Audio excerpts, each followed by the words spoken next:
go ahead and get into bed because I feel like sugar honey iced tea. It was really sad. It was really sad because this is not like a fictional story, right? Like, this is something that happens every single year. I'm so close to being at the end of I'm so close to finishing this book.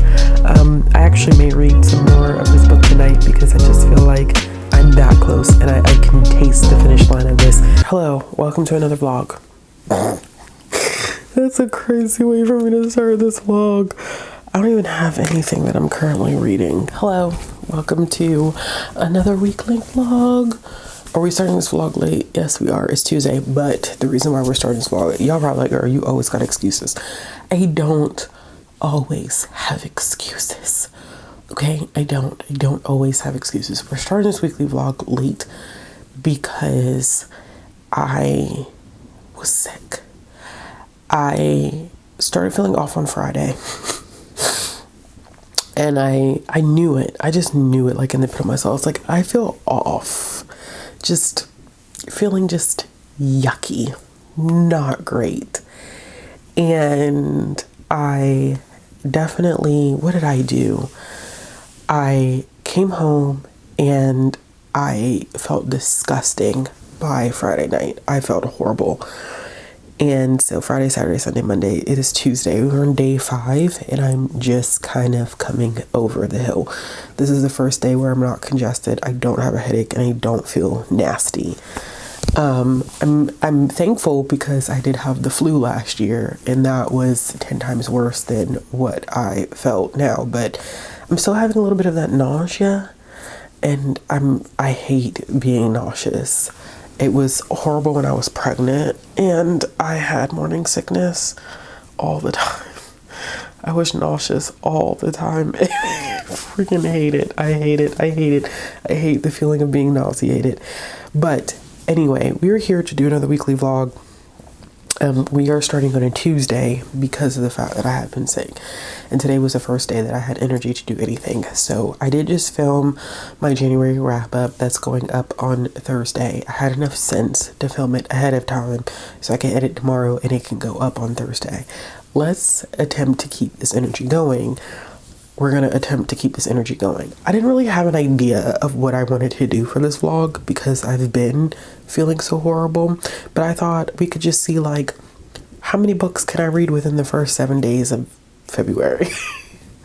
That seemed like a good time, right? That seemed like a good general a good general theme. Because I knew I was like, oh, I want to do the dragons. But like, honestly, I don't have it in my spirit to do the dragons. Not this week, but I will do the dragon sometime soon. So let's do a little check-in about how am I doing. Is it the 3rd? It is the 3rd. It's the 3rd of February and I have finished 3 books. So we are going at a book a day right now. I ended up finishing, what's her name? Rachel Hawkins' new book, The Storm. It was okay. I'm sitting at like, it was twisty and messy, but I wasn't like blown away. So I'm going for like a 3-ish on that. It wasn't like the last Rachel Hawkins book I read, which I can't even remember the name of it. And that one was The Heiress. And I thought that one was predictable, but it was a messy good time. This one was slightly predictable and messy, but not as messy. And so, you know, that's what thrillers do. For me, I'm either like blown away or I'm not. There's like no in between. Either you got me or you don't got me. And this one, it didn't get me the way I thought that it was going to get me. So there's that. And then I ended up finishing The Faraway Forest. This is a graphic novel by Debbie Fong. I read Debbie Fong's this is an early graphic novel, so like ages 6 to 9. The other graphic novel that I read by Debbie Fong was The Next Stop. I believe that's the name of it.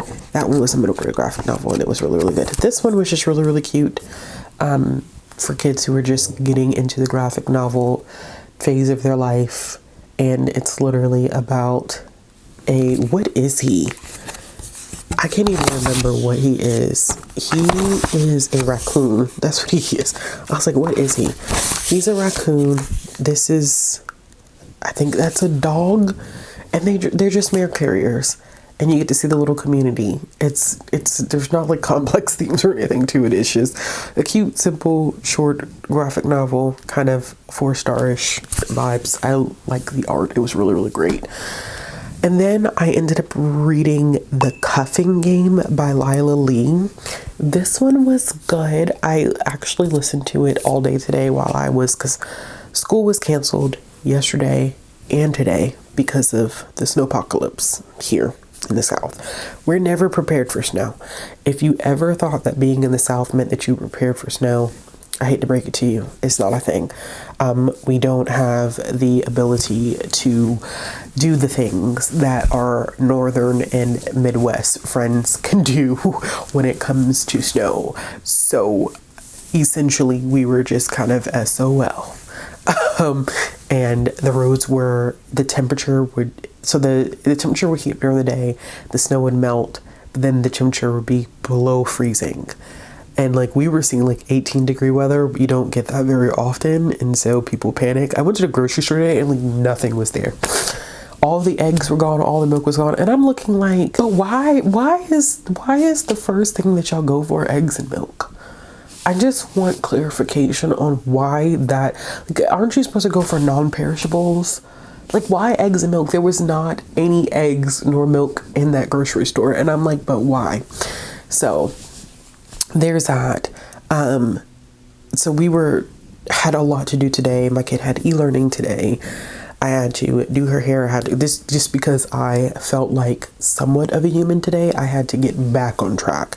So I ended up listening to that book all day today because I had so many different things I was doing. I also was getting some stuff done for work because I didn't want to fall behind, even though technically I was off because of the snowpocalypse. So it's a whole thing. It's a whole lot of things going on. So there was that.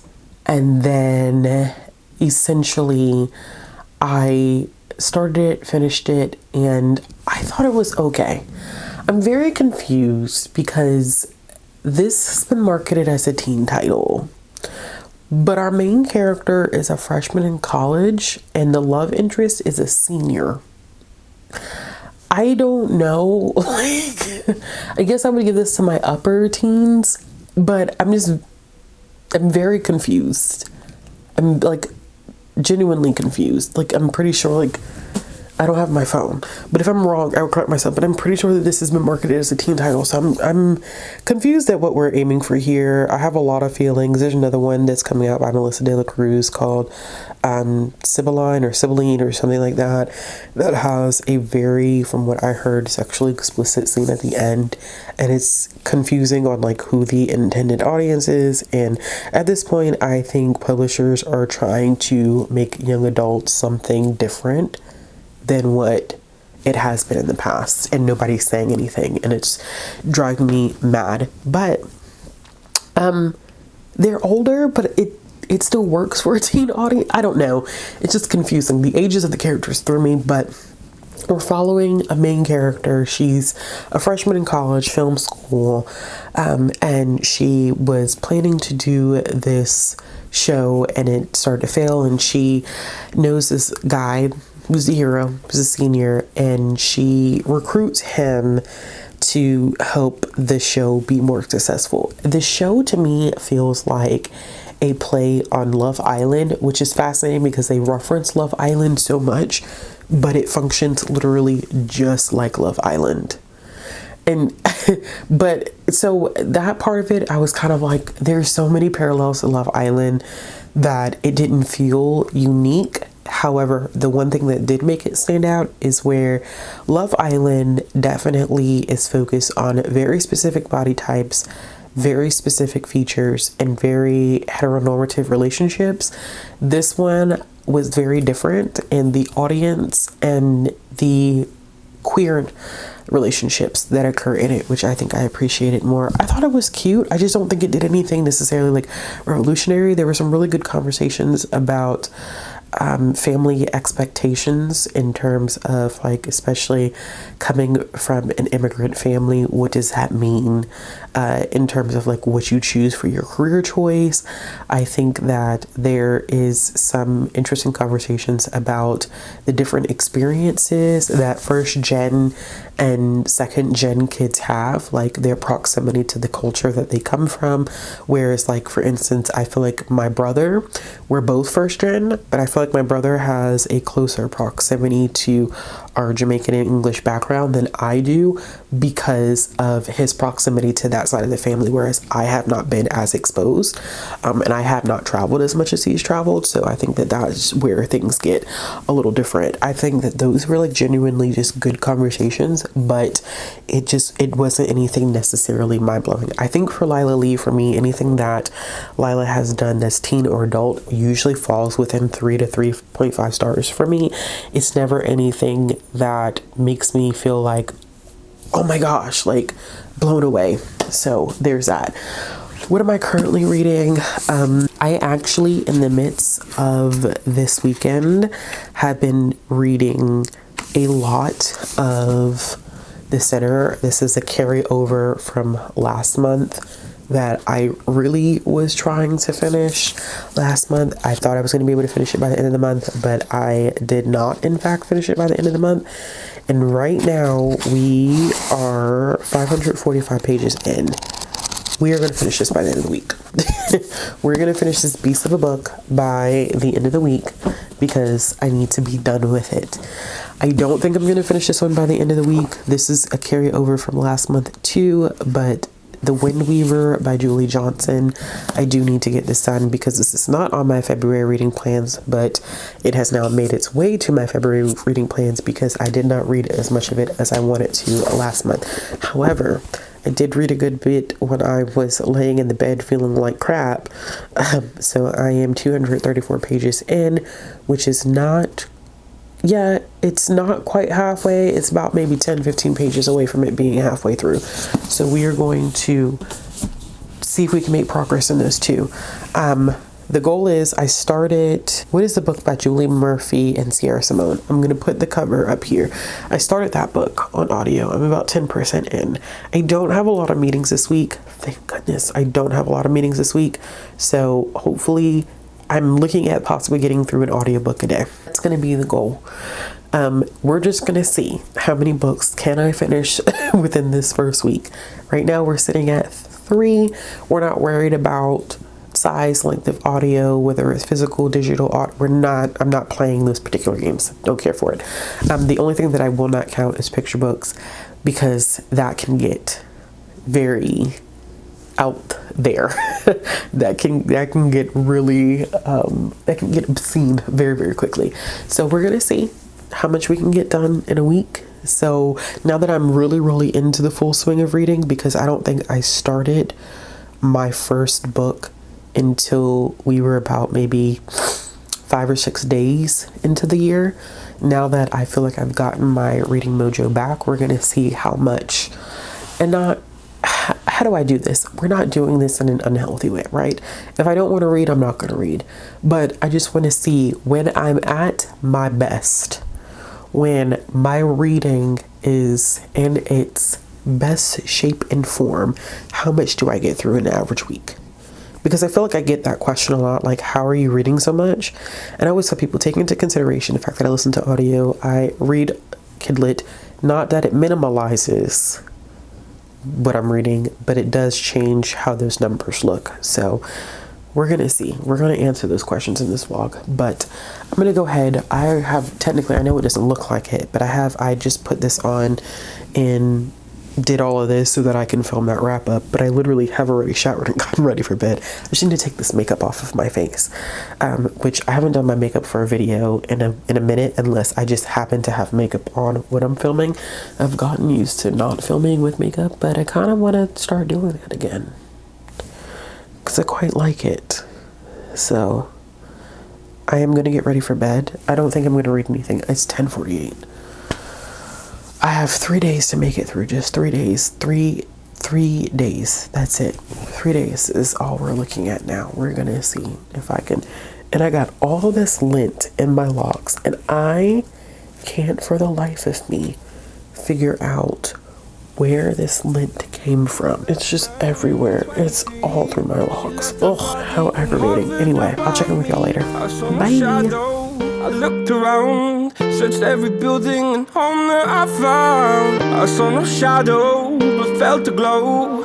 The warmth inside me kept me afloat. It felt like heaven that found my bones and gave me comfort when I feel alone. Now you're gone, I'm alone. I guess it's time to get better. Through the pain, I will go alone. If I fall, break my bones, I will scream even louder. Hello, I know the lighting probably is not in my favor. It is really, really rainy and stormy here, which is, you know what? This is what I was talking about when I did that talk about the Nicholas Day book.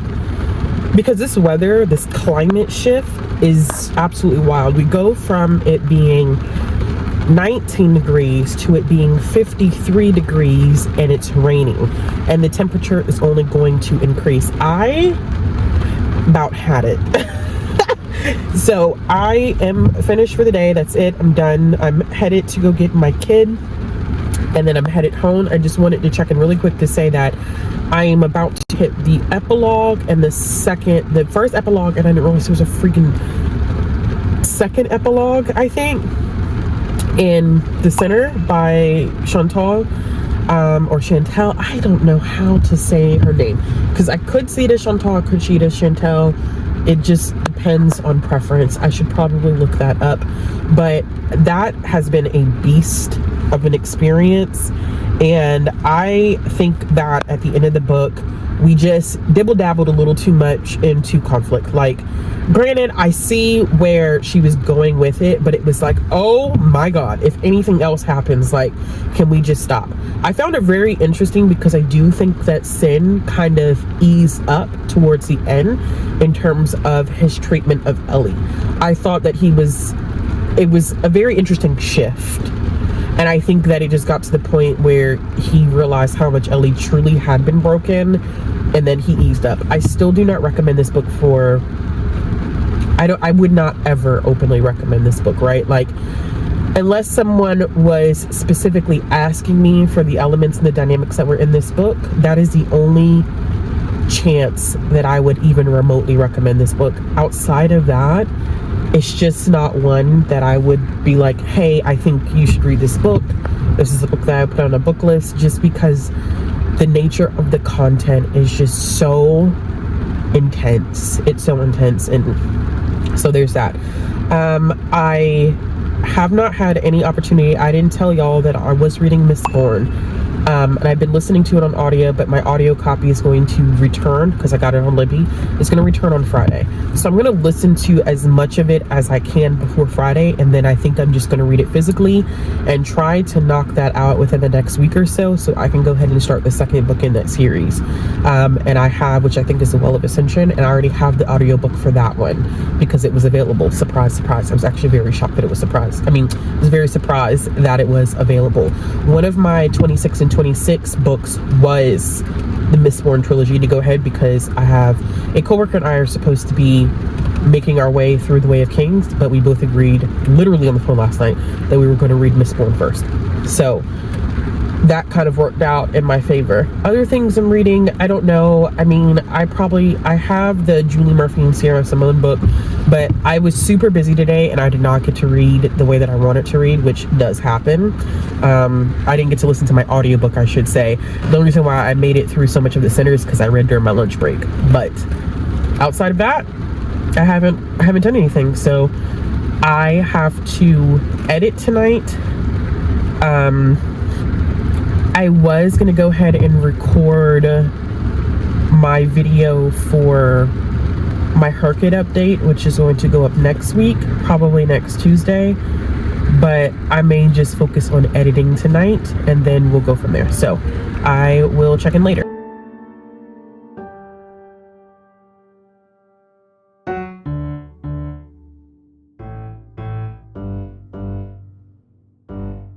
You're just standing on the cusp of what's okay and not morally gray, textbook insane. Now I'd like to draw this line you've crossed so many times. At this point I'm out of my mind. What's the point in loving someone morally confusing? It's not likely. You're so unlike me. Oh, I can't shake this feeling, 'cause I think I'm falling for the villain, and it's not looking like a good decision. Oh,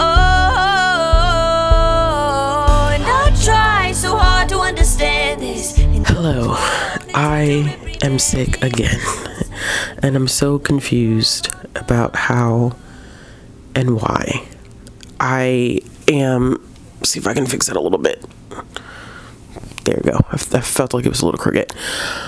I am not doing well, friends. I feel like the cold that I had is trying to build into a chest cold, which is dangerous for me because of asthma, so underlying breathing issues, and I always have to be very mindful of like what that does to my lungs, because for me quickly that can turn into bronchitis, which is never fun, which means breathing treatments. I just don't feel like going through all of that. But I'm keeping an eye on it. I just feel really run down. No fever, but a lot of chest congestion, a lot of nasal congestion. And it's just about that time. I think every February, which is so disrespectful because it's Black History Month. Bruh. Like, every February, I feel like I get sick. I think last year, maybe January kind of took me out for the count because I got the flu. I have seemingly avoided the flu, fingers crossed, knock on wood. You know, you get the flu vaccine and then it's like not even protecting against the current strands, and it's unfortunate because they don't know. But anyway, not here to talk epidemiology with y'all. So my reading has slowed down a little bit because I haven't been feeling well, and I have been trying to make sure I'm in bed at a decent time, not trying to overexert myself. I still have to work. Like, I'm not so downtrodden that I need to like stay home and be in the bed, but like I can feel that I'm not doing all right. I texted my partner tonight and I was like, I still don't feel well. He was like, you're not doing anything this weekend, so hopefully some more rest, because that's what we had to do this past weekend because I wasn't feeling well. Hopefully this weekend some more R&R. I will feel on the up and up. But I did want to hop on and do like just a semi-quick update to let you know what I have completed. I did finish The Sinner, and I am firm on the fact that like I'm not going to rate this book. I do feel like, I think I did an update where I talked about this a little bit. I do feel like the end was just very trauma dumpy. Like and I get what she was attempting to do, but still at the end it was like, oh my God, let them breathe. Please let them breathe. And there was a huge reveal at the end where I was kind of like, what? It went in a direction that I could not have anticipated, which is why I was like, why are there like 2 epilogues? Now I understand why there were 2 epilogues. But I'm not going to rate this. Once again, this is not something that I would, if somebody was asking me for like dark romance recommendations, I would not recommend this book. I think that I would need someone to tell me, like, they would need a very specific recommendation coming from me in order for me to even say you should pick this book up. I can't do that to anybody in good faith, because there was a lot in this book in terms of trauma, specifically sexual trauma, that it just, I can't imagine just being like, yeah, pick this up for a good old time, because it's not a good old time, and it's 600 pages of nothing but that. I think the relationship dynamics between them was very interesting at the end, because I feel like Sin/Easton was kind of an asshole to Ellington in the beginning. It was just very weird, and then he almost had this character shift at the end that I was not necessarily anticipating, almost for the better in a way. So that's good. I have made progress on Mistborn. I don't even know if I said I was reading Mistborn. I may not have said I was reading Mistborn, because this week was just about seeing how much books I can read in a week.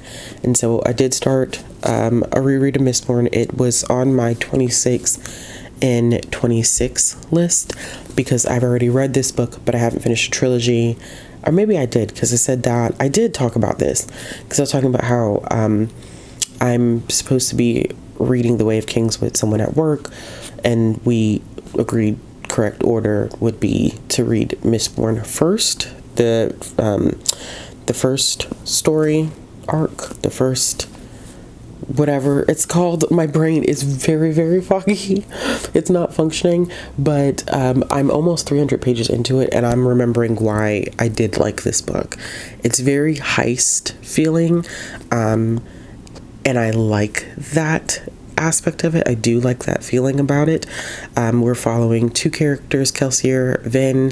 The prologue is immediately kind of caught me, dragged my attention into the book, and we are in a fantasy world called Luthadel.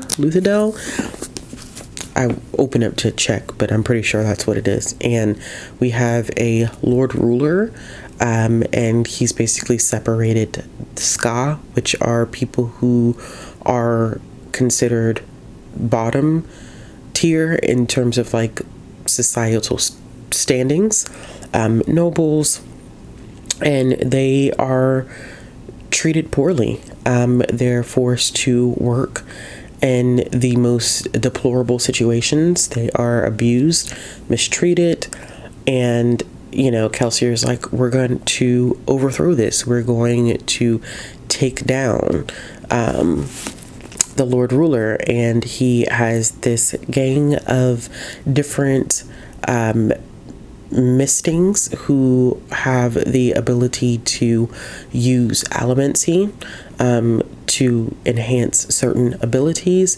And I'm still like, I think the magic system is simplistic enough that you can follow it, but if you were to quiz me on what metals do what, I think I would get about 70% of them right. There's still a couple where I'm like, wait, what does that do? Like, does that soothe emotions or does that disrupt emotions? Which one heightens your senses and which one draws you to, like, are you able to tap into other mistings around you? And it's very interesting, and I think that the level of detail doesn't feel as if it's overwritten. It doesn't feel like it's cumbersome. It feels very thought out and really just paints this picture of what exactly is happening. I really enjoy Vin as a character. I forgot about a lot of the like smaller details and some of these side characters that play such a big role in how this entire story flows. So I was doing a blended read of following along with this as I was listening to the audio. The audiobook is due back to the library tomorrow, so now I'm just going to be reading it physically. I don't anticipate finishing this one this week, simply because I just don't feel like I have the energy to, although depending upon what we decide to do this weekend, I think the only thing that we have to do is my daughter's getting her ears pierced. I don't know, like I talked about this a while ago, where I didn't get her ears pierced at birth because I wanted her to make the decision on when she felt like she was ready for it. And so she said for her 6th birthday, she wanted to get her ears pierced. And then my best friend was like, well, I'll make that her Christmas present. So we're getting her ears pierced. But outside of that, I've been told that I just need to relax. So I may make more of a dent in this than what I did anticipate. The other thing that I started is Firefly Wedding Volume 4. I'm not very far into this, but this will be a relatively quick read. I love this series because it is positive, but I also feel like it's super toxic at the same time. It's such a hard thing to explain. She belongs to this noble family, and she gets kidnapped, and this guy on the cover says basically, if you promise like to marry me, or whatever the case may be, I'll save your life. And he gets them into a whirlwind of trouble. He's like super obsessed. When you think obsessed heroes, like he's it. He's the obsessed hero. Probably more obsessed than what people would care to see, but it's such an interesting read. So I do need to find another audiobook to listen to tomorrow, because I'm returning Mistborn, and that was my primary audiobook. I might go back to listening to Fundamentals of Being a Good Girl, but that's due back in 5 days. I'm already 11% into that. My kiddo and I were listening to A Hero's Guide to Summer Vacation by Pablo Cartaya. We were doing that one together. I may leave that one for us to do, but we'll see. I'm gonna figure some things out, see what happens, and then I will do another check-in when I have an update. I'm gonna go ahead and get into bed because I feel like sugar honey iced tea. It's just one of those moments for me, y'all. It's unfortunate, but I will check in soon. Bye. Hey y'all, so here's another vlog that has turned into 2 weeks, which is fine. I have not felt well at all. I don't really feel 100% right now. I know I sound like it. I literally just filmed a video that won't go up till Thursday talking about how I sound fine, but I don't feel fine. Like, I feel not good at all. And I think that a lot of that has to do with the weather change. We went from it being 18 degrees here to the high tomorrow being 70 degrees. I know I was joking a lot when I was talking, like in my wrap up in the last vlog, about climate change, and it's ironic because in that last vlog I wasn't feeling well, and then I had intentions to do a week-long vlog where I was going to just be saying, like, basically what is it like for me to be like, how much can I read in a week? And now this is basically, once again, another vlog turning into 2 weeks where I am going to be just talking about what it's like for me to be a parent, live life, work a job, and end up in situations like this where I'm sick, right? I also think I have a severe caffeine sensitivity. I don't think I realize that, but I have started feeling incredibly nauseous anytime I consume excessive amounts of caffeine. And I think it took me a second to link, because I thought the nausea was related to me being sick. But now that I'm thinking about it and how the nausea has been so off and on, it's always been in direct correlation to caffeine. Now, a while back, and Ray can attest to this because Ray and I had talked about this a while ago now, where I basically said that I was going to ease up on coffee and switch primarily to drinking tea. And that was the goal at one point, and I think that needs to go back to being the goal, because I literally have been nauseated since the moment I finished that coffee today. And that's on top of me just not feeling well. So I feel like a hot mess. I sound okay right now because my partner gave me one of those boomsticks, and so it clears my nasal passages for a little while, but it only lasts but so long. It's very much so temporary. In spite of all of that, because I haven't been feeling well, I still have been reading, but that's all I've been wanting to do is lay down and read. I'm surprised I actually filmed a video today, because I haven't felt like it. I really, really haven't felt like it. I left work early on Friday because I felt horrible. I didn't do anything all weekend. The only thing that we did this weekend was we took baby girl to go get her ears pierced, because I let her decide when she was ready. We didn't get them done when she was born. I wanted her to decide when she was old enough to make that conscious decision about what she wanted to do with her body, and she finally made that decision. She said she wanted to get her ears pierced. She did great. That literally was the only thing that we did this weekend, besides get dinner. I could not do anything else. I did not feel well enough to do anything else. I went to work today and I still wasn't feeling 100%. So we're going to see how long this keeps up and how long this lasts, unfortunately. It's just not great. But I have been reading. That is the positive that comes out of this. I'm opening up my Goodreads. I haven't been reading anything off of my shelf, though. I have been reading stuff off of my shelf. That's not true. I finished, what was the book? I finished Sinner. So that counts, and I already talked about that book. I don't know if I talked about the fact that I ended up finishing Fundamentals of Being a Good Girl by Julie Murphy and Sierra Simone. This one was okay, right? We're talking like maybe 3.5 stars at max. I'm leaning more towards a 3. It just wasn't as impactful as I thought it was going to be. We're following 2 main characters, and she is an adjunct professor. He's a professor. You get kind of like this prologue essentially where like they hook up for the first time, and then he needs a nanny because he is divorced. His wife and they co-parent very, very well, but she's off doing research, and so he has the kids by himself, and so he needs someone to fill in.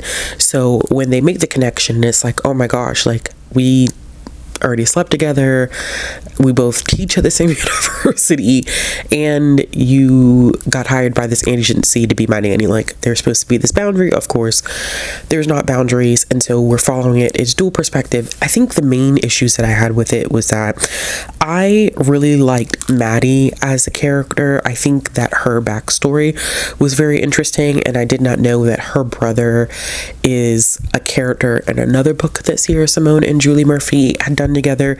But Bram for me wasn't as captivating. Like, his storyline wasn't as intriguing. I wasn't as invested. I was more into the story when it was from Maddie's perspective.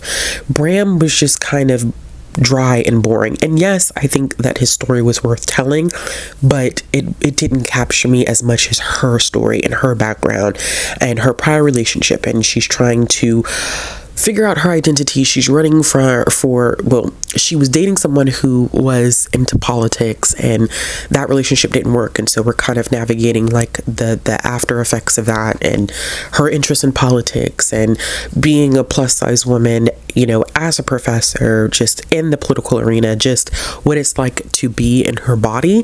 And I think that for me was just very fascinating. Whereas Bram, it was like, we're learning about his ex and his relationship with his kids, but it didn't drive me to want to know more. I also think that it was very fascinating that the secondary characters, their circle of friends, played a role in this story, and yet it just felt for me like they were not developed enough for them to play such a significant role. So they felt very two-dimensional, and I don't know. It just wasn't for me in the sense of like having them play such a huge supporting role without having necessary development. It's not that I wouldn't read anything from Julie Murphy and Sierra Simone again as a pair, but I think that this was just kind of okay. It wasn't anything mind-boggling. And getting a 3 from me is not bad. A 3-star rating is not bad. 3 for me just means it's average. It's not something that I would necessarily revisit. I may keep it in my pocket in terms of recommendations, but it's not something that I'm like, oh, like this is something that everyone must read, you know? I think if we're talking like 4 stars, it's like, yes, this is something I would highly recommend, but there are still some technical issues that I had with it. 5 stars, absolutely adored, loved, will scream from the mountaintops about it. So 3 is not bad. It is what it is. It's just very much, it's an average book. So I did end up finishing Fundamentals of Being a Good Girl. And then I also ended up finishing 2 graphic novels, both of them middle grade graphic novels. The first one being Ghost Boys by Jewel Parker Rhodes, who I have read before and really do enjoy as a middle grade author. This one is a graphic novel adaptation of her middle grade book of the same name. I immediately went back to Libby after finishing the graphic novel, and I now have the audiobook on my Libby. I don't know why I'm doing this to myself. I don't know why I'm doing this to myself. I shouldn't do this to myself, but I am doing it to myself because I want to feel something. It's also around that time of the month for me. So yes. I want to feel all the things. And now my congestion is coming right back. I can literally feel it. And now you can hear it. Goodness gracious. Like I said, it doesn't last very long. But we are following a main character who ends up getting shot by a police officer, and that's like in the very beginning, and we backtrack. It's 2 timelines almost, like before the shooting and after the shooting, and he is in fact a ghost after the shooting, and he's confronting this reality of being a ghost. He doesn't understand why he can't move on. He ends up having contact with the officer that shot him, the officer's daughter, and that is a very complicated relationship. And then he ends up meeting the ghost of Emmett Till, and so you follow him as he learns more about why he exists as a ghost and the emotional impact for him of not having anything past that point. To have had all these dreams and this idea that like he was supposed to grow up, he was supposed to have these opportunities, and it was cut short. And it was a lot. It was super emotional. I'm getting emotional now because, of course, it's close to that time of the month. It was really sad. It was really sad because this is not like a fictional story, right? Like, this is something that happens every single year. And I don't know. I can't say that, like, you know, it's better having a black daughter, because it's not. But I feel like with our black boys, like, it just, the way that the officer described him is like, you know, he was big, he was intimidating, and that bias of thinking that because it's a black boy, you automatically age him up as a black man, and automatically black men are the equivalent of violence. And it's so complicated. There's so many complicated conversations around it, especially around men and violence. And when we look at it from an intersectional perspective, it's a lot. But I did want to read the source material, so I did check it out, and I actually I just did my Herkit update today, and I was like, I haven't touched the adaptation things yet, and what I may do is use that as an adaptation, because it is a graphic novel adaptation, and I'm just may go ahead and listen to the audiobook. And I just finished up Wrong Friend by Sharice Marisil Harper. This is a middle grade graphic novel that was done by First Second, and we are following it's semi-autobiographical. We're following a main character by the name of Sharice, and she had this best friend, and all of a sudden her best friend is 3 years older than her.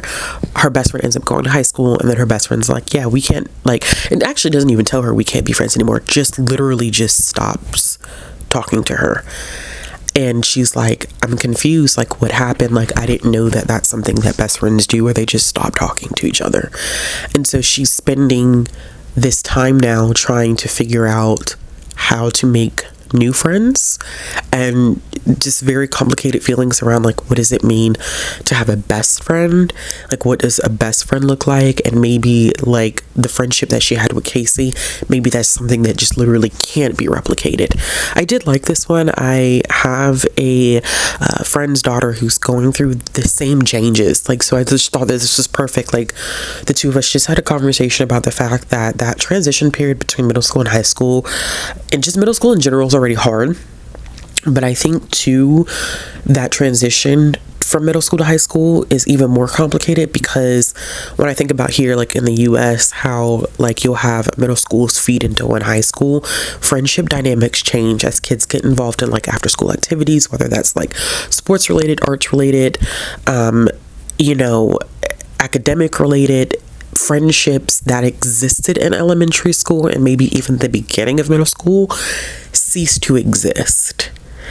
And that is tough. It can be very isolating. I went to a different school every year of middle school, so that already was very, very hard on me. I had a very, very tough time with the transitions and adapting, and I did end up finding my core group of friends, right? And I was explaining this to her, that my best friend's daughter, that you will find like your people, like you'll find your people, but it's that transition between like feeling like you have no one and finding your people that's really, really hard. And I think that this graphic novel does a really good job like capturing that moment where you're waiting and waiting and waiting, and it's like, well, when is it going to happen? And then eventually it just happens, and then you're just not waiting anymore. So it was just good. I appreciated it. I really did appreciate that one, and I think I'm gonna give that one 4 stars. Now, what I'm currently reading, let's talk about a couple of things. I started a new audiobook, and this is Better the Devil by Eric J. Brown. I think this is my first Eric J. Brown book. I was going to look at his backlist, and yes, this is my first Eric J. Brown book. But I am excited to check out more of his books. And the reason why I say that is because I like his writing style. This one is about a teen boy who's queer, who has ultra-religious parents that want to send him to conversion therapy. And instead, he ends up running away, and he ends up homeless. And he goes to shoplift food, gets caught, and then when he is brought into the station, he realizes that there is a young boy that's been missing for 10 years, and they share similar features. They don't look exactly alike, but because of the way that they've digitized, like aged him up from the time that he disappeared, they favor each other. And so he assumes this person's identity, this guy's identity, Nick. And he ends up with this family that supposedly is like really loving and caring, and he's like, oh my goodness gracious, like this is what a family is supposed to be like. And things are just weird. Like the mom is really strange. You don't know how to explain her behavior. She's very accepting of him as Nick, but you can tell that the brother and the father are super hesitant. The best friend is super hesitant. Like, people feel like something about the situation is not right. And I think things are going to unfold, and we're going to find out what really happened to Nick, and what is this going to put like our main character in danger. So I'm enjoying that one. Let's see how far we're into that one. It's due in 3 days, so that's why I'm trying to finish it. I'm 32% in with 7 hours and 35 minutes left. It is a chunky one. I think after I finish that one, the next audiobook that I will pick up is probably going to be Beth is Dead by Katie Burnett, because that one is due in 6 days. So, excuse me, y'all. So I think I should probably stop myself here and say, like, how do I manage reading as a parent, right? Where I am taking care of my kid throughout the week, and I also have a full-time job. I always tell people, like, you make time for what you want, right? So I'll use today as an example. When I get up in the morning, I get up before my kid gets up in the morning. So usually when I get up in the morning, I get ready in the morning listening to an audiobook, and then I wake her up. Her stuff is laid out. She's old enough now, she can get herself dressed and ready for the day. When I come downstairs to do lunch and breakfast and stuff like that, I'm also listening to an audiobook then. When I go to work, on the way to work, which is not really a long commute for me, it's like 15 minutes, I'm listening to a book. Now, I always tell people I'm a librarian, we all know this, but my position is not front-facing in the traditional sense anymore, and so there's more opportunities for me to listen to audio when I'm not in meetings. So as long as my schedule is okay, I'm able to read. So that's why I have a lot of audiobook listening that ends up happening. Usually when I get home, if we have after school activities, I am allowed at gymnastics. I'm not allowed at dance, like in the studio. So one situation, I'm sitting in the gym where I can see, but I also have a book on me at all times. And then in dance, I'm sitting in my car. So those are hour-long practices, and so that's an hour for me to read. When we get home, my eating schedule is a little different from hers, especially since I've been sick lately. And so while she's eating, I'm usually sitting down and I'm probably reading something that I don't have to really think that hard about. Typically it's a graphic novel that I'm kind of going through. And that's what we do. We read together at night. So that's usually how my children's books come into play. And then she's been on a schedule ever since she was old enough to be in routine, which is when she came out. Well, not literally when she came in the womb, because that we had to learn how to do a routine together. But once I got my kid on a routine, we have stuck to routine. It is in her body to do this routine. So by the time she goes down for the night, that gives me about 2 additional hours of reading time, which is typically when I get most of my physical reading in. So I am constantly reading all the time.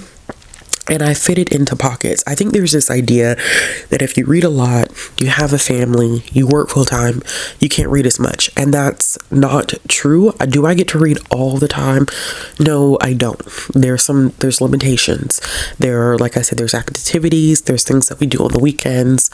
I feel like I get more reading done during the week than I do on the weekends because I'm spending time with my family and stuff like that on the weekend. So there's that. But also, like, there are things that other people do that I don't do. Like, I don't watch TV. TV is not huge. Every now and then, especially if I'm in a slump, I'm not feeling the greatest, or I want a brain break, I will turn on something like, I don't know what reality show, 90 Day Fiance was one that I got hooked on in November and December, and I'll watch that stuff, and that'll be the only time that I do.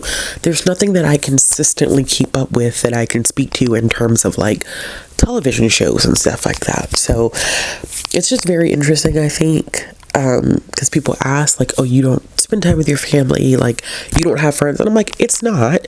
We have the same 24 hours in a day, but also I just prioritize reading over other activities, especially when I'm by myself. Like during the week, after she goes to sleep, I'm by myself. During the weekend, it's different because me and my partner spend the weekends together. So like that's when, but also I have a partner that reads. So sometimes we spend time reading together.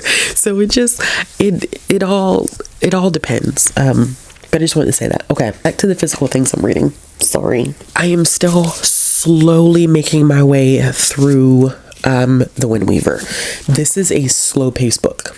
I must say that. This is not a fast-paced action boom, boom, boom, boom, boom, boom, boom.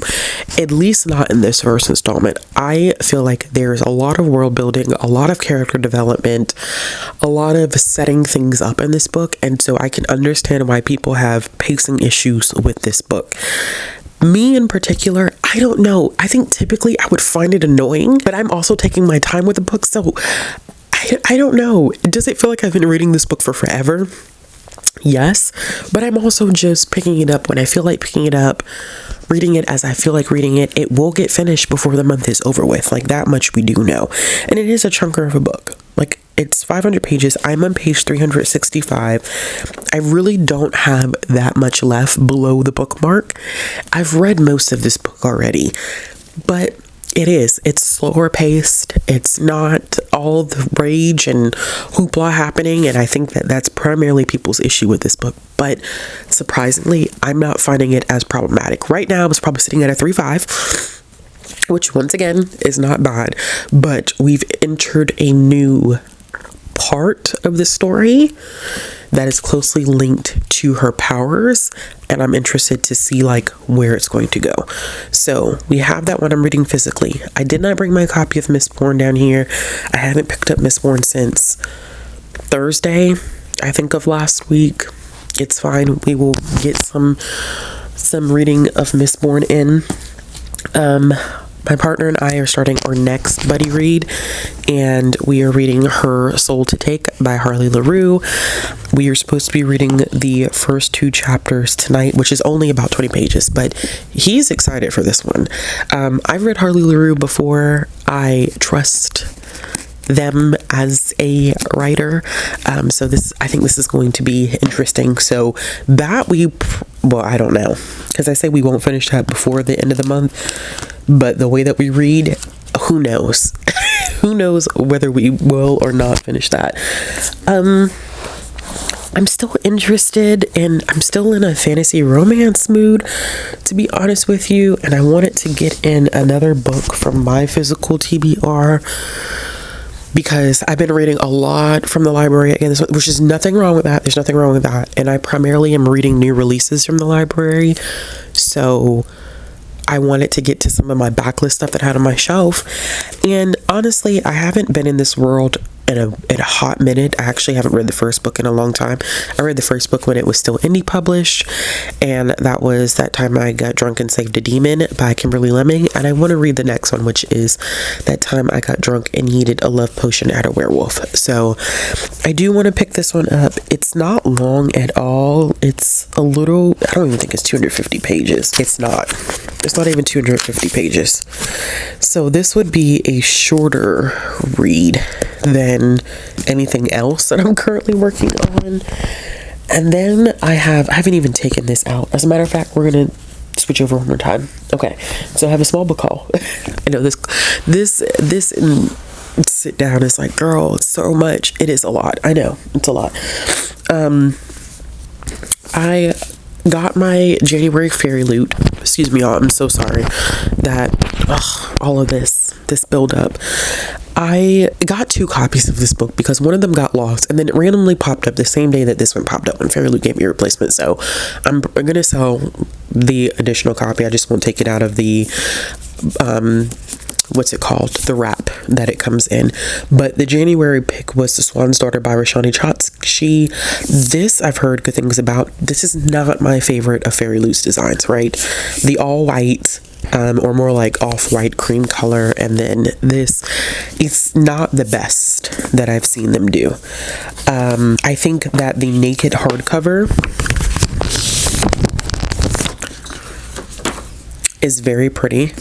I do, and I almost wish that they would have done a pink motif for the entire thing instead of it being a cream color. Although I think I get the intentions.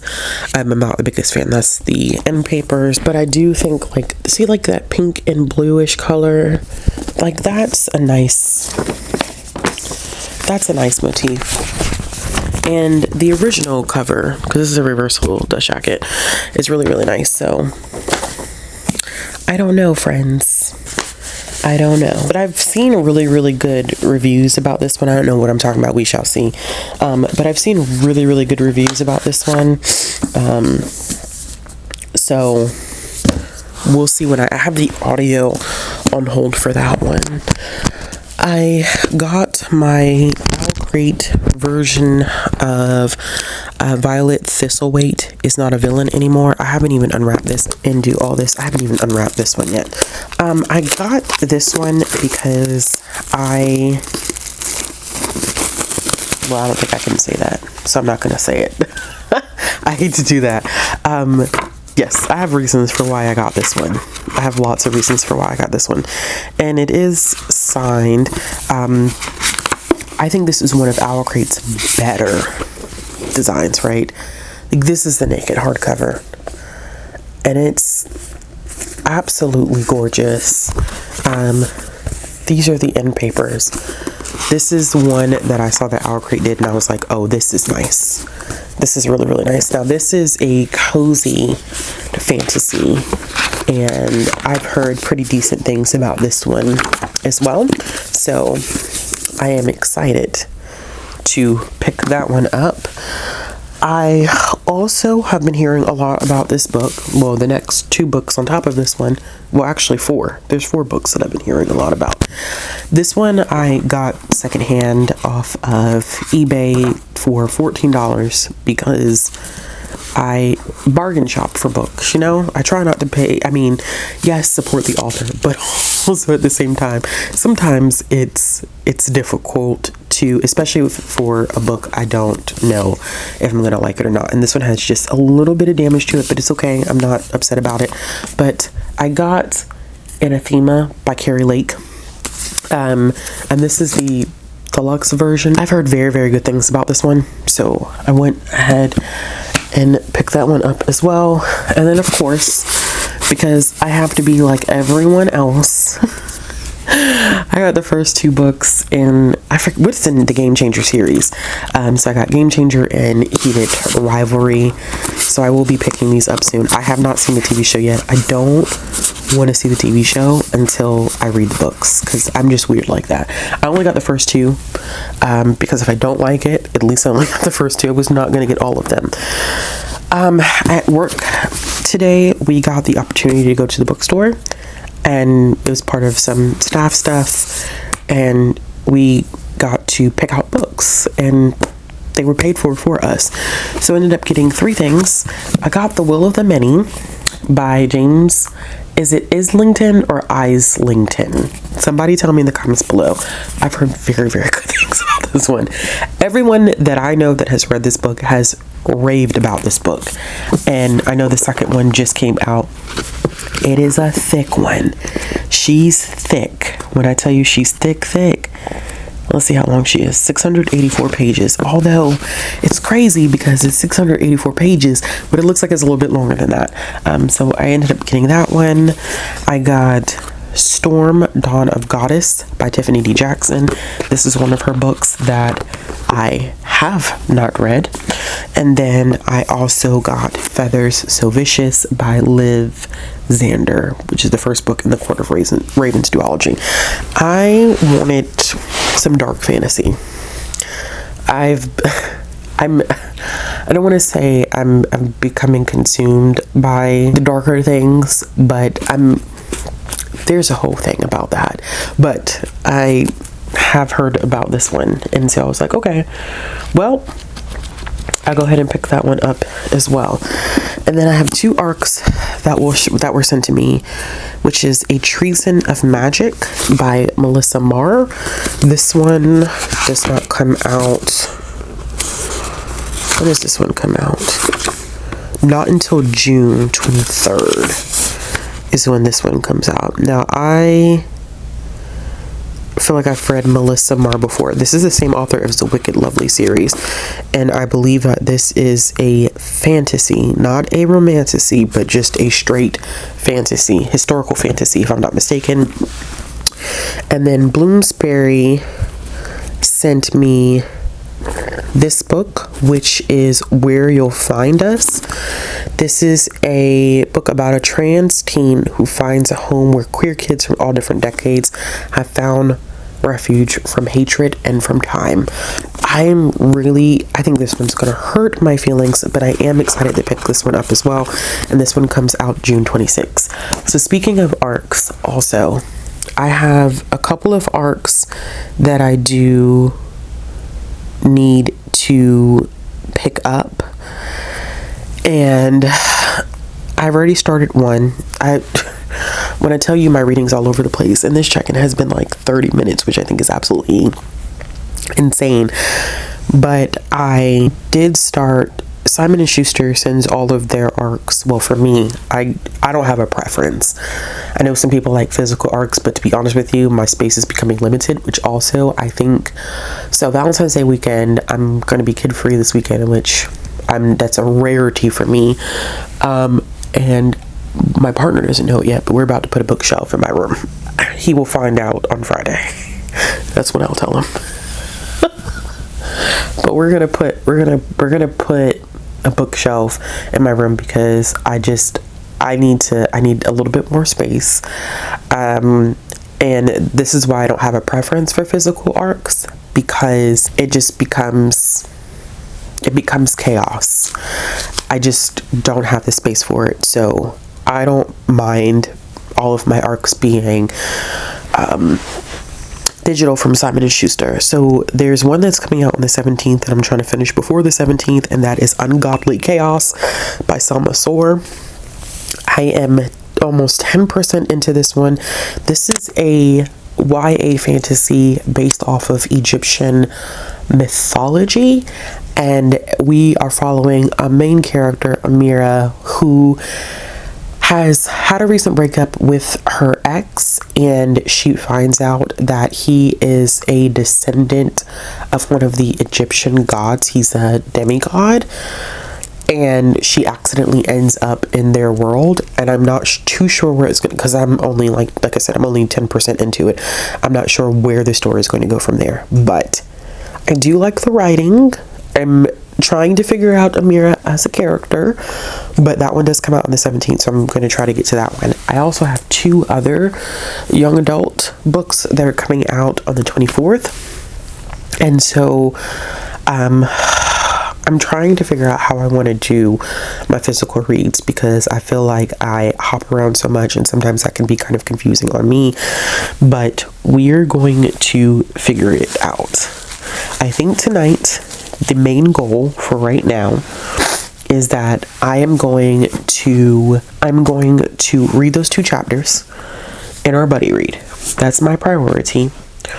And then I do want to get to, because I think I'm on 365 for the Wind Weaver. I would like to get to page 400 in the Wind Weaver. If I could get to page 400 in the Wind Weaver, or 405, which is chapter 27, that will be good, because then I only have 100 pages left, and I do think that I can do the 100 pages before the week is over with. So that's going to be the priority tonight. This book, and then 2 chapters in Her Soul to Take. That will be the priority. And then we'll talk a little bit more about what I'm going to touch for the rest of the week, because we do have the rest of the week. And knowing me and my partner, we're not going to leave the house this weekend. I don't like being in Valentine's Day crowds. Like, it's way too much. So hopefully that'll give us some time just to chill and read and lounge around.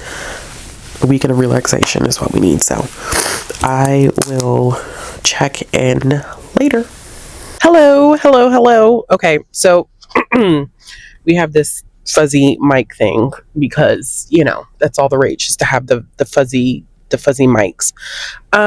So I am not getting my hand in the camera, but I am about to leave work at this point, which is also kind of weird. I typically don't do this, but I am leaving work.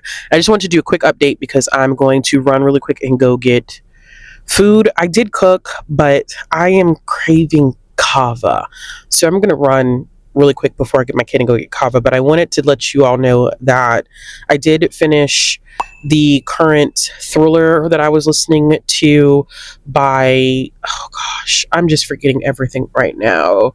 The Devil, is it The Devil You Know? Is the name of the book, and I'm forgetting everything, but I did end up finishing that. I think I'm going with a 3.5. It was really interesting in terms of like commentary, found family, and just the lack of resources that exist, especially for queer kids that don't have supportive families. I thought that aspect of it was really good. The twist in what actually ended up happening to Nick was not what I thought it was, but at the same time, like, it wasn't necessarily like shocking.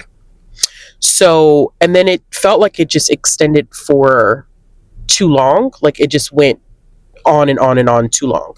It's a 400-page book, which I think that for a thriller, I don't know if I need a thriller necessarily to be 400 pages, but I do feel like once the major reveal happened, it went on for an extended period of time, and I felt like it just it dragged a little bit. So I did finish that. I also wanted to let you know my next audiobook, I'm going to be listening to Grown by Tiffany D. Jackson, because I'm going to be working my way through all of Tiffany's books in the next month or so, like her entire backlist.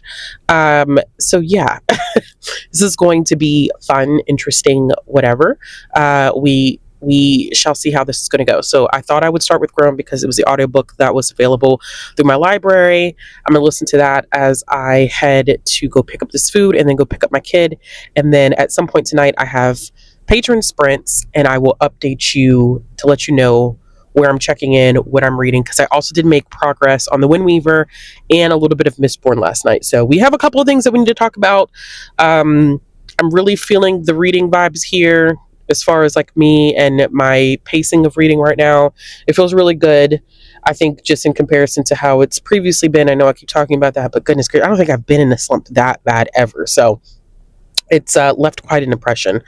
I am dying just with, in terms of like my drainage is so bad to the point that it's irritating my stomach lining, and that is what's causing me to be so nauseous all the time, and it's just driving me absolutely crazy. So I don't know, and it's the weather changes, because we went, like I said, from 18 degrees to now sitting in my car, it is 73 degrees. It's 73 degrees. That's a huge temperature difference, and I'm not feeling it. But let me go before traffic gets too bad, and I will check in later. Hey y'all, I'm gonna go ahead and end this vlog. It's been a time. After I did that check-in where I talked about leaving work, going to go get kava, I went and did in fact get that kava, and then I did in fact get sick again. And from that day on, I had a very difficult time holding food down and not feeling nauseated. I was not able to really eat again until Friday. Friday was the first day that I was able to eat again. And it was Valentine's Day weekend, so I didn't really vlog. I spent most of the time relaxing and not really thinking about this vlog or making content. I had like two theories in the process of making this vlog. Theory number one was the caffeine sensitivity, which I still do think is a thing, but I don't think it was this thing. The other theory was that the draining from my nose irritated my stomach lining. And then I have a third theory that I'm not going to share on here. No, I'm not pregnant, because that's going to be the rumor that will get started. But I do have another theory on what I think it is. And so I have set an appointment with my doctor, because at this point, I think it's a possibility that sensitivity may come back around. And it does make me nervous. I don't know how to explain how nerve-wracking it is to want to eat and then you have a fear of getting sick. That was not a fun time. I did not like that. In the midst of all of this, still shockingly, I did end up reading. I think the last clip that I talked about, not even I think, because I literally just edited that last clip, I did talk about the fact that I was going to continue or pick up Grown because I was making my way through Tiffany D. Jackson's books. I did in fact finish Grown. My partner and I actually listened to the last bit of this together, and he was like, that was a really, really great book. So he was super into the little bit that he even got to listen to. This was a 5-star read for me. This is my second time reading it. This is actually an art copy of this book that I got in 2020, which is when I originally read the book. And so it's been about 6 years since I've picked it up. So it's great to revisit it. I cannot emphasize enough the commentary that I think Tiffany always kind of weaves into her books. If you haven't read Grown before, it follows a main character by the name of Enchanted, and she's excited about singing. She meets this superstar who is significantly older than her, and she gets caught up in a situation where she wants to sing and perform, and he takes advantage of her. And it does feel very reminiscent of the R. Kelly cases, because it was about this time that the R. Kelly cases were going on. However, Tiffany clearly does state in the context of her author's note that this is not primarily based on the R. Kelly cases. This is just about the fact that so many young Black women and girls get taken advantage of, not just in the industry, but in all facets of life. And in this, she talks about, Malcolm X's quote about the most disrespected person in America is a Black woman, the most hated person in America is a Black woman. Like, I live by that quote. I feel very strongly about that quote. This was a tough read. This is another book, like, I think it's such an important book, but I would highly, highly emphasize checking out the content warnings. I don't know if I remember the explicit details and how far this book goes in terms of the content in it, the explicit content and what happens to Enchanted. But although we don't, like, nothing, there are some things that happen on page, but there are some sexual assault related things that do happen that are insinuated, but kind of fade to black, but they are discussed later. That was hard. That was really, really hard. But I think that this is just one of those books that's timely, and the importance of it in terms of conversation wise, it never really goes away. So I really did end up enjoying that one. I did end up starting, and I have my phone here because I just filmed my first short. By the way, I do feel a lot better now. I'm not holding my breath about it. I'm telling you right now, I feel this is the first time in a long time that I've felt semi-normal, but I'm not, I hate to say, like, I don't know. I'm not holding my breath because I just feel like it will come back. So a couple of things that I did also end up finishing besides Grown. I did finish Wallflower. This is by Yasmin Omar Atta. I did not like this graphic novel, y'all. I can't even explain to you what this graphic novel is about. And this is the second graphic novel that I've read from this creator. I am so fascinated by their art style, but the stories by them just don't ever make any sense to me. This one, we're following two characters who can see flowers grow on people, but we don't ever get an explanation, like a clear-cut explanation as to why they can see these flowers. What do these flowers mean? And there's this connection between the two, and it's revealed at the end, but then even that just didn't make sense. And I think that there are inferences that can be made from this. However, for the age demographic, I just don't think it works. I don't think that it works. The artwork is always so phenomenal, but I couldn't recommend this to even my most advanced graphic novel readers. Like, I didn't like it, unfortunately.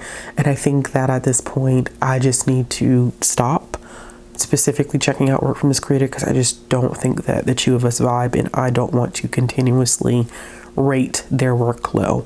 But there were other reviewers who felt the same way, so I didn't feel so alone in doing that. But still, like, I don't like giving low reviews to works like that, but it just didn't work out for me. The next thing that I ended up finishing was The Summer of Bone Horses. This is by Virginia Driving Hawk Sneeve. This is a really short, like, chapter book. It was 60 pages. It's illustrated. It follows a young boy who ends up having to go stay on the res with his grandparents while his father undergoes surgery. And while he's with his grandparents, he learns different things about just the, like, land around him, the community, but also his grandfather introduces him to bone horses. And it's really short. There's not any, like, super deep themes there, but I think culturally it's really interesting. This also got an American Indian award at the Youth Media Awards, which is why I ended up picking it up anyway.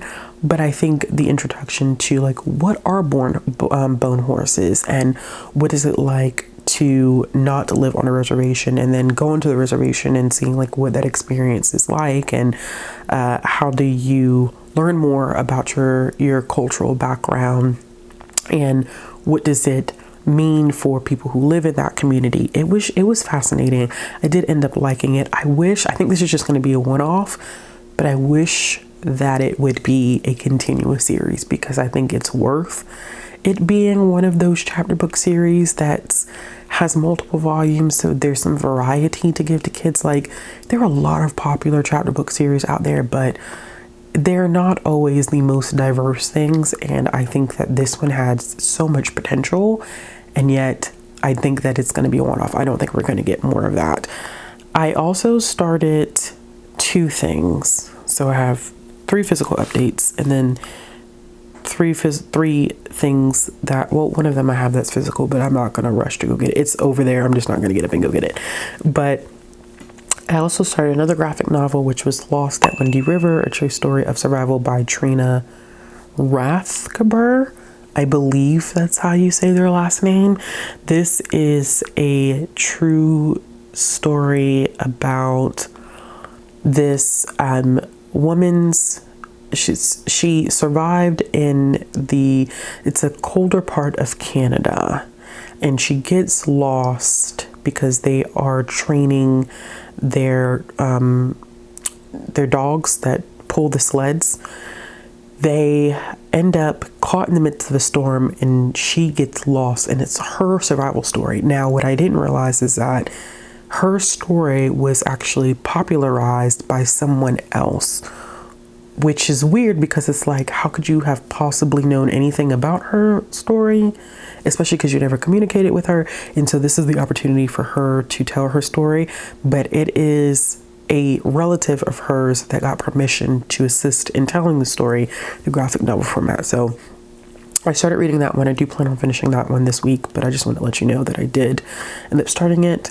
I also made a little bit more progress with Ungodly Chaos by Selma Soren, and I'm about 20% into the book. I probably won't read it by release, but hopefully I will finish it within a week of release so I can get my review up and post it for Simon Teen. And then I also started We Who Will Die, which is the first book in the Empire of Blood series by Stasia Stark. This one is very fascinating. I think I'm close to 30% into it. We're going to check right now. And I don't think I'm necessarily like blown away. I'm 34% in, and I plan on finishing it within the next day or so because it's due back. The audiobook is due back to the library. I'm not blown away by it. I can see the appeal, but I think I was expecting the main character to be a little bit more of a badass, and she's not. So it feels very Roman Empire-ish, which I think is what it's based off of, the theme of it. Even from the cover, it has those themes, those elements to it. But we are in a world of vampires. They exist in this world, and our main character gets recruited by one to kill the emperor, but her hand is forced because her brother is sick. And so all the tonics that she needs in order to keep her brother alive are bought up. And so she's put into a corner where it's like, your brother will die unless you do this. And so she kind of makes this deal. And she had competed in these trials 6 years prior to this one, and she won. But see, this is where I'm confused, because it's like, she must have been pretty badass to win these trials 6 years before. But now it just seems like she has no business being part of it. She can't compete. And I guess, like, if you're not training all the time, you won't be able to physically compete at the level that you were at before. But even if, like, I'm thinking about someone who was ran track and was Olympian, right? Even 6 years out the game, like, I just feel like they would still be an athlete. And she just feels like she knows nothing about this. Like, she's never fought before. She has no knowledge of how anything works. And I'm like, I have a hard time believing that you won these trials 6 years ago. She's dealing with some complex trauma with a partner who randomly disappears, and then the death of a close friend. And her trauma is dealing, like, her PTSD, I think, takes form of like intrusive thoughts. And so she can't even focus while she's competing. I don't know. We're going to see how I feel about this one at the end. I thought I was going to like this one a lot more than what I'm feeling about it right now. But we'll see. We're going to see how that one's going to go. And I think that's all the ones that I have. Yeah, those are all the ones that I have that I started or finish since the last time I did a check-in. I did read more of Mistborn. I am now 326 pages into Mistborn, which is about halfway through. I'm hoping to finish this one by the end of the month. We'll see what ends up happening. I did make progress in Her Soul to Keep, even in all my sickness. We're about 96 pages into this one. Hopefully going to make more progress in this tonight. I don't think we will finish this by the end of the month. I'm thinking that we will finish this one in March, because we don't race to finish our books. We just do a handful of chapters when we both feel like up to the chapters, when we're not super exhausted. And then I am literally so close to the finish line with this book. I'm so close to finishing with this book, y'all. I am 459 pages into this book. I am so close to being at the end of I'm so close to finishing this book. I actually may read some more of this book tonight, because I just feel like I'm that close, and I can taste the finish line of this. This has been a long time coming, but also not necessarily a bad thing. But that is it, y'all. I hope you got a taste of what it's like. I can't believe I hope you got a taste of what it's like, of how I'm able to read so much.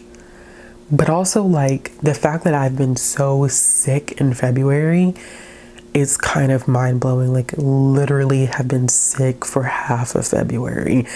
And this back and forth, it's not fun. It has not been a fun time. But hopefully you've got an idea of what it's like for me. Let me know in the comments below what you've read so far in February. And I think my next vlog will probably end up being a read it or an haul it. We'll see what ends up happening. But yeah, thank you for riding along with me. I know this was a lot. Once again, we had another vlog that turned into a 2-week vlog, and we're just here. That's okay. That's perfectly fine. There's nothing wrong with that. But as always, if you like this video, give it a thumbs up. If you want to see more content from link, hit the subscribe button, hit the bell for notifications. If you made it this far, leave a vampire emoji for that book that I'm currently reading. If you're interested in following me on social media, all the links will be down in the description box below. If you are interested in supporting the channel, all those links will be down in the description box below. And I'll be back with another video soon.